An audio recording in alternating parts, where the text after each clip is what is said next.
on s'est adapté à 4 sites.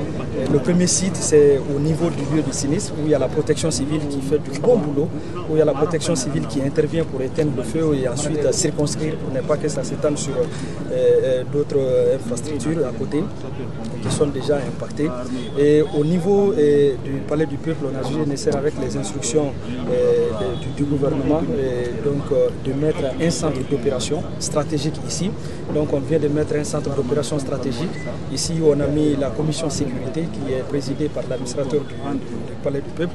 Et ensuite il y a la commission assistance alimentaire où on a mis quelqu'un de l'embûche ici qui coordonne. Il y a la commission santé qui est présidée par l'ANSS. Il y a la commission évaluation rapide également par la Croix-Rouge. Il y a la commission santé, sécurité et hygiène qui est présidée par des différents sectoriels où on peut retrouver dans l'équipe de l'UNICEF, la Croix-Rouge et autres en fonction des domaines d'intervention.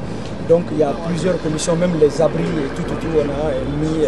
Ces différentes commissions sont en train de travailler et tous les intervenants qui doivent faire quelque chose doivent se retrouver, chacun en fonction de leur domaine, doit se retrouver dans ces différentes commissions et pour dire dans sa commission ce qu'il pourra faire.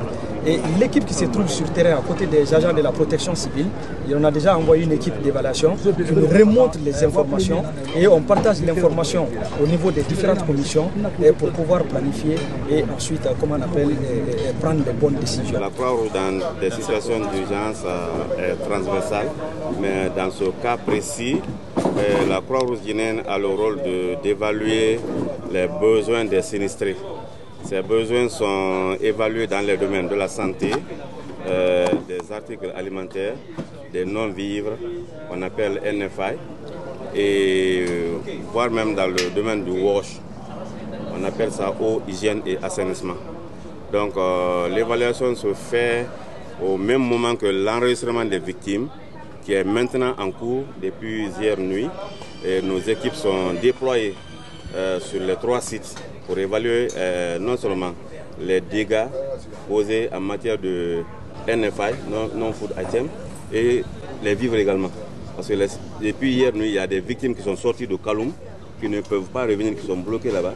Donc je crois que l'État est en train de prendre les dispositions pour les faire revenir afin qu'ils aient accès aux vivres qu'on va distribuer.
Nous félicitons la sécurité qui n'a ménagé aucun effort. Tous les corps de sécurité sont ici représentés en grand nombre pour faire le maximum de ce qu'ils peuvent faire.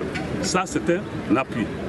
Nous sommes là depuis les premiers coups, mais on ne peut pas, par devoir de conscience, on ne peut pas quitter les lieux parce que c'est notre secteur. Nous voulons apporter notre petite contribution. Cela ne peut consister aujourd'hui qu'à remonter le moral des gens. La catastrophe est arrivée, effectivement, comme je le disais tantôt, mais qu'à cela ne tienne, ce n'est pas la fin du monde. Malheureusement, c'est arrivé à nous, ailleurs ça arrive, mais les gens gardent la sérénité, le calme, et ça ne fait pas l'objet de quoi que ce soit, de mauvaises interprétations.